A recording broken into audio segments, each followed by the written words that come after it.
Magnifique. C'est une rentrée ensoleillée en effet. Voilà, une rentrée ensoleillée. Alors j'ai le plaisir, Nathalie Perrin-Gilbert, de vous recevoir. Vous êtes une jeune femme vive, élégante, Merci. mince, comme un fil, hein, je dois le dire.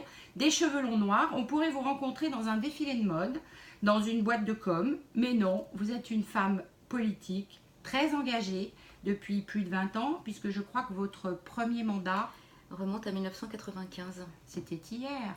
C'était il y a quelques jours quand même. Une jeune quarantenaire, donc maire du 1er arrondissement. On l'a appelée à un moment donné la diva des pentes. On a dit qu'elle était un peu anarchiste, mais qu'elle était une super humaniste, une active, une rebelle un petit peu, et qui s'y frotte, s'y pique, dit-on. Qu'y a-t-il derrière cette image de résistante, cette image de combattante, un peu de toutes les causes perdues? Vous nous expliquerez quand même ça. Vous qui avez reçu Stéphane Hessel en 2011. Place Satonnet en plein air. Je tenais absolument à ce qu'on puisse avoir un débat en plein air. Autour de moi, on disait mais non, tu n'y penses pas, Stéphane Hessel en plein air. Nous étions au mois d'octobre et quand je lui ai proposé l'idée de prendre 2 chaises, un micro et d'être sur la place, il a dit oui. Il a accepté, il était ravi et nous avions très peu communiqué sur sa venue et les gens s'arrêtaient, ça s'est répandu comme...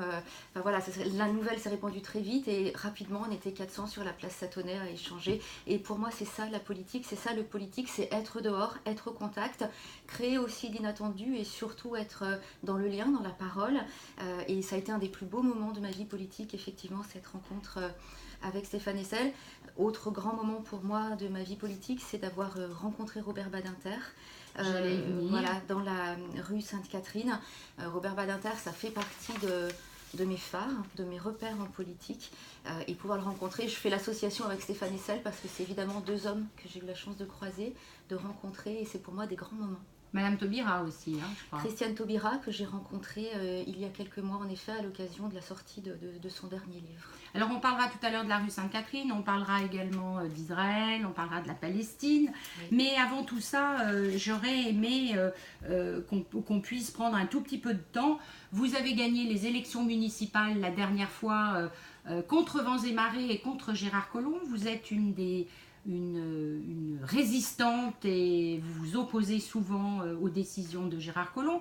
Comment ça va se passer avec Georges Képénékian? Est-ce qu'il y a quelque chose qui change? Alors, pour vous et pour le GRAM, alors j'ai oublié de dire aussi que vous étiez présidente... cofondatrice, pas présidente, cofondatrice. D'une association, oui. Le GRAM. Oui, groupe de réflexion et d'action métropolitaine. C'est un collectif que nous avions monté fin 2011, au moment où on parlait de la création de la métropole. On ne savait pas encore quel objet serait cette métropole et nous avions envie de réfléchir sur ce que pourrait être une métropole à Lyon. Et puis, quand à l'époque, messieurs Mercier et Collomb a annoncé la métropole telle qu'il la pensait avant tout débat hein, dans les hémicycles, notamment au département comme au Grand Lyon, on a décidé de passer de collectif à association et de se présenter aux élections municipales de 2014 qui prévoyaient aussi les futurs conseillers métropolitains. Et là aussi, on voulait essayer d'avoir le débat avec les habitants de Lyon sur c'est quoi cette métropole qu'on nous propose. Alors justement là, Nathalie Perrin-Gilbert, oui. Maire du 1er arrondissement, vous avez gagné avec oui. votre association, avec votre groupe, on va oui. dire, contre Collomb, contre, à l'époque, c'était Michel Avare. Vous avez gagné complètement cette mairie toute seule avec votre équipe.